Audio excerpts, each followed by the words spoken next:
새로운 한 해 첫 달에 우리에게는 사실 두 가지의 감정이 같이 들게 됩니다. 첫 번째는 우리가 가장 많이 말하는 소망의 감정입니다. 새로운 한 해를 맞이했으니까 이 새로운 한 해에 좋은 일이 있을 거야. 주님이 우리에게 좋은 일을 허락해 주실 거야. 내 마음에 이런 희망을 갖고 소망을 갖는 마음, 긍정적인 마음이 우리 가운데 생겨납니다. 그리고 그것을 우리가 붙잡고 밝은 얼굴로 힘차게 하루하루를 살아갑니다. 그런데 그게 다가 아닙니다. 우리 마음 한켠에는 새로운 해가 되었는데도 여전히 남아있는 또 생겨나는 불안의 감정들이 있습니다. 저와 여러분은 하늘나라를 약속받은 사람입니다. 하나님의 자녀입니다. 하나님의 자녀에게 확신 속에서 말씀드릴 수 있는 것은 후회하는 삶은 하나님의 자녀에게 어울리는 삶이 아니라는 겁니다. 하나님은 그의 자녀들을 후회하는 삶 가운데로 인도하시지 않습니다. 하나님은 그의 자녀들을 후회하는 삶 가운데 살아가기를 바라시지 않습니다. 하나님은 그의 자녀가 천국의 사람들이 이 땅을 살면서 후회하지 않는 삶을 살기 원하시고 그리고 후회하지 않는 삶을 살도록 인도해 주십니다. 우리가 올해의 표를 하나님을 경험하라로 정했는데 하나님을 경험하고 하나님의 뜻에 맞는 삶은 어떤 삶이냐? 후회하지 않는 삶입니다. 오늘 말씀을 통하여서 우리가 올 한 해를 그와 같이 후회하지 않는 시간으로 만들 그 소망을 품고 그 결단을 하는 귀한 은혜가 있기를 예수님의 이름으로 축원을 드립니다. 첫 번째, 후회하지 않는 시간을 만들기 위하여서 최선을 다하십시오. 최선을 다하십시오. 후회하지 않는 첫 번째 내 삶의 태도는 무엇이냐면 최선을 다하는 것입니다. 왜냐하면 후회라는 말의 뜻이 무엇이냐면 이전의 잘못을 깨치고 뉘우치는 것이라고 되어져 있는데 이 후회의 기본적인 조건이 무엇이냐면 내가 그때로 되돌아간다면 내가 그렇게 하지 않고 다르게 했을 것이다 라는 생각 가운데에 있습니다. 즉 후회라는 마음, 후회라는 감정은 우리가 언제 생기게 되냐면 내가 한 달 전을 돌이켜보니까 1년 전을 돌이켜보니까 내가 그때로 다시 돌아간다면 그렇게 하지 않았을 거야, 다르게 했을 거야, 이런 것들이 우리 마음속 가운데 생겨나면서 이 후회의 마음들이 일어나게 된다는 겁니다. 사람은 살면서 누구나 잘못을 합니다. 누구나 잘못을 합니다. 잘못될 때가 있습니다. 없는 사람은 없습니다. 그런데 그 잘못이 내가 최선을 다하는 가운데 생긴 것이라면 우리는 후회하지 않아도 됩니다. 왜냐하면 후회가 내가 그 시간으로 돌아갔을 때 그렇게 하지 않을 것이다 라는 것에서 생겨나는 것이라고 말씀드렸는데 그 시간에 내가 최선을 다했다면 다시 돌아간다고 해도 그렇게 하는 것이 나의 최선이니까 바뀌지 않을 겁니다. 그러니 때로는 그 시간이나 그로 인하여서 나타나는 결과가 아쉬울 수는 있어도 우리가 후회할 이유가 후회할 필요가 없다라는 겁니다. 그 당시에 내가 할 수 있는 최선을 다했으니 내가 다시 돌아간다고 해도 어쩔 수 없이 그 일은 다시 생길 거고 그런 상황을 생각하면 우리는 아쉽긴 하지만 후회하지 않는 시간을 살아갈 수 있다라는 말입니다. 오늘 말씀에 이와 같은 후회의 모습이 우리에게 드러납니다. 우리가 함께 보는 열왕기하 13장 14절부터의 말씀, 그 말씀의 처음이 이렇게 시작합니다. 엘리사가 죽을 병이 들었다. 엘리사라는 아주 위대한 선지자가 있습니다. 아마 신앙생활을 오래 하고 성경을 많이 읽은 분들은 누군지 금방 딱 감이 올 겁니다. 이스라엘 역사 가운데 아주 위대한 선지자, 특별히 초기에 엘리야와 엘리사가 있는데 그 중에 이 엘리사가 죽을 시간이 되었습니다. 그런데 이 엘리사의 죽음은 비단 자기 자신 개인의 그러한 죽음뿐만이 아니라 나라와 국가적으로 볼 때도 아주 큰 일이었습니다. 당시 왕이 요아스였는데 엘리사가 죽을 병이 들었다라는 것을 듣고 이 왕이 엘리사에게로 내려옵니다. 그리고 눈물을 흘리면서 이야기합니다. 내 아버지요, 내 아버지요, 이스라엘의 병거와 마병이요. 무슨 뜻이냐면 왕이 이렇게 이야기하는 것은 엘리사가 마치 그 국가의 아버지와 같은 존재이고, 그리고 이스라엘의 병거와 마병, 이스라엘을 지키는 군대와 이스라엘을 지키는 힘으로서 여겨졌다라는 말입니다. 엘리사라는 개인이 아니라 그 국가의 아버지와 같고 그 국가를 지키는 힘과 같았던 사람이 이제 죽게 되었습니다. 그래서 왕이 눈물을 흘리면서 걱정합니다. 이제 이 나라는 어떻게 될 것인가 근심합니다. 그것을 보고 엘리사가 왕에게 말합니다. 활과 화살들을 가져오소서. 가져오자 동쪽 창문을 열고, 그리고 거기를 통하여서 화살을 쏘소서. 쏘자 이렇게 이야기합니다. 이것은 여호와를 위한 구원의 화살, 곧 아람에 대한 구원의 화살입니다. 왕이 아람 사람을 멸절하도록 아벡에서 치게 될 겁니다. 당시 이스라엘을 가장 괴롭혔던 이웃 나라는 아람이었습니다. 아람이 큰 강대국이었습니다. 그리고 계속해서 이스라엘에 전쟁을 걸어왔습니다. 그래서 굉장히 어려웠고 이것이 왕에게 가장 큰 근심이었습니다. 그래서 엘리사는 동쪽 창문을 열고 아람이 있는 곳을 향하였습니다. 이스라엘의 동쪽 편에 아람이 있거든요. 동쪽 창문을 열고 화살을 쏘고, 이것이 구원의 화살이고 아람을 멸절하도록 공격할 수 있는 힘입니다. 이것을 이야기해 줍니다. 그리고 나서 엘리사가 왕인 요아스에게 말합니다. 화살들을 집으소서. 집자 그것으로 땅을 치소서. 그러자 왕이 3번을 칩니다. 그런데 이제까지 분위기가 참 좋았습니다. 엘리사가 죽을 때가 되었지만 왕이 와서 이 엘리사 앞에서 막 눈물을 흘렸고요. 걱정을 했고, 엘리사가 그 걱정을 어떻게든지 덜어주고 약속을 주려고 하나님께서 왕을 통해서 아람을 멸절하도록 하실 것이고 지켜주실 겁니다. 얘기해주는 상황이거든요. 되게 분위기가 좋았습니다. 그런데 갑자기 엘리사가 노하였습니다. 화를 냅니다. 화를 내면서 이렇게 이야기합니다. 왕이여, 6번을 칠 것이니이다. 그렇더라면 왕이 아람을 진멸하기까지 쳤을 것입니다. 그런데 왕이 3번만 쳤으니까 왕은 이제 아람을 3번만 공격할 것입니다. 3번만 전쟁에서, 다른 말로 바꾸면 이기게 될 겁니다. 이렇게 이야기를 합니다. 오늘 우리가 보는 이 사건은 여기에서 끝납니다. 그런데 여러분 생각해 보십시오. 이 말을 들은 요아스의 생각이, 마음이 어떠했을까? 여러분이 요아스였다라면, 내가 땅을 3번을 쳤는데 내가 친 만큼만 앞으로 전쟁에서 이길 것이다라는 이야기를 들었으면 바로 후회가 몰려왔을 겁니다. 화살로 땅을 치는 것 그리 어려운 일이 아니거든요. 6번을 치든 10번, 20번을 치든 사실 힘들다라고 중간에 그만둘 일이 아니거든요. 그런데 3번만 치고 그친 것에 대해서 바로 후회했을 것이고, 그리고 앞으로 일어날 어려움이, 걱정이 되었을 겁니다. 우리가 이 땅을 살면서 기억해야 될 것은, 하나님이 우리에게 주신 이 시간 가운데 우리는 최선을 다하는 사람이 되어야 한다는 겁니다. 내가 6번을 칠 힘이 있는데 3번으로 그치는 자가 되어서는 안 된다는 겁니다. 우리가 하루하루 살면서 나의 몸과 마음과 믿음과 기도와 모든 것에서 최선을 다하는 것이 주님께서 우리를 향하신 우리의 인생의 뜻이라는 것을 우리는 기억해야만 합니다. 우리가 인생을 후회하지 않으려면 순간순간 최선을 다하는 자가 될 때 뒤로 돌이켜봐도 후회할 일이 없는 인생을 살아가게 되어집니다. 그런데 이 세상 우리에게 이렇게 말합니다. 조심해서 나쁠 것 없다. 맞는 말입니다. 조심해서 나쁠 것 없습니다. 그런데 과하게 조심하는 것은 나쁠 수 있습니다. 왜냐하면 과하게 조심하면 그 순간 내가 할 수 있는 최고의 힘을 발휘하지 못하기 때문입니다. 조심하면 여러분 일단 시간이 더 걸립니다. 왜냐하면 좀 더 둘러봐야 되니까.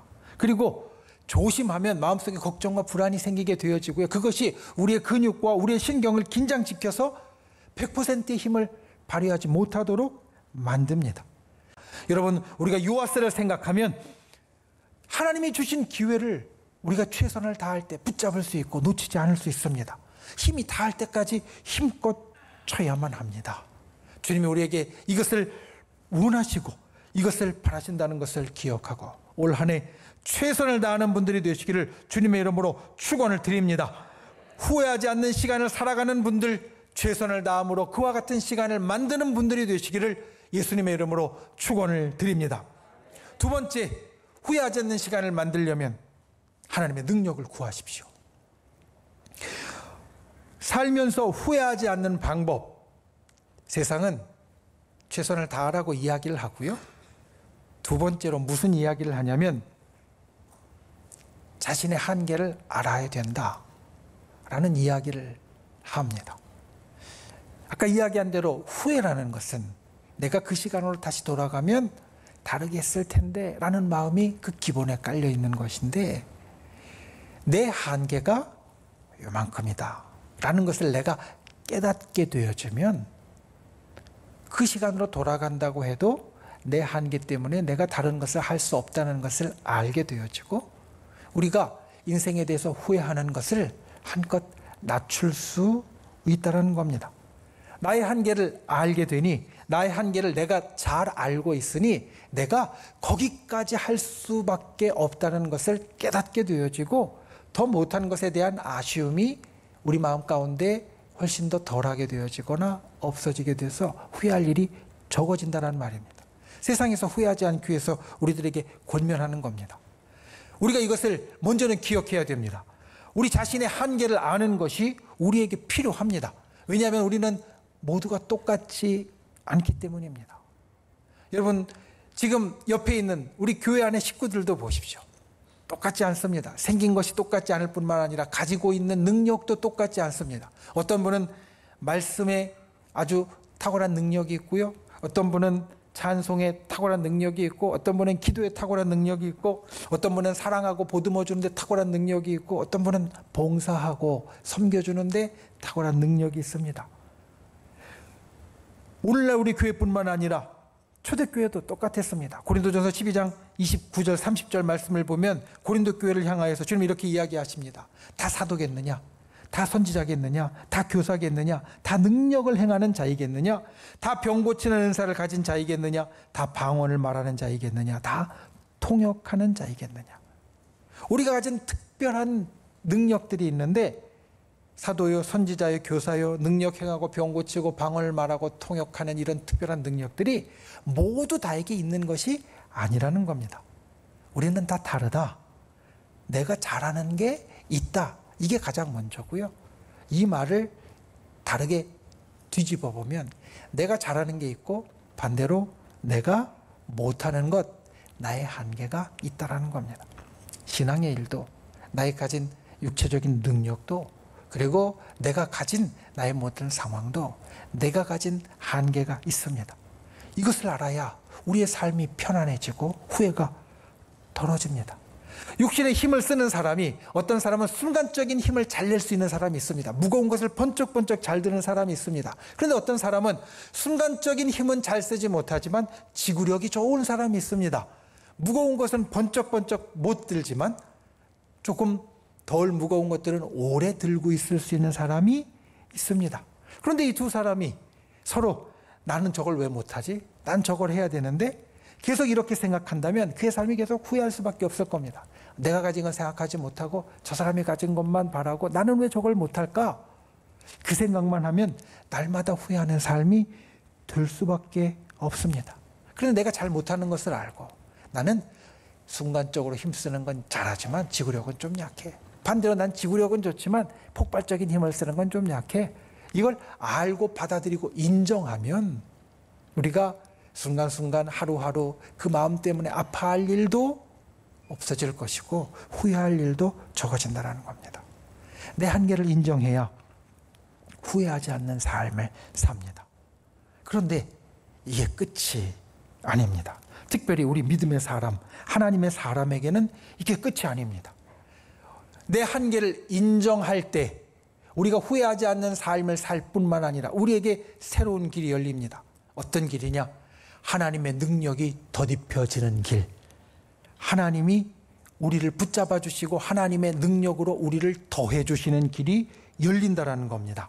오늘 말씀은 사실은 아까 이야기한 그 엘리사의 죽음과 그리고 요아스가 후회할 만한 일을 했던 것이 19절에서 끝납니다. 그리고 곧바로 이어지는 20절 말씀에 보면 연달아 일어나는 사건 하나를 우리들에게 이야기해 줍니다. 엘리사가 죽었습니다. 그리고 그를 장사하게 됩니다. 그런데 그를 장사하는 그때에 모압의 도적대들이 왔습니다.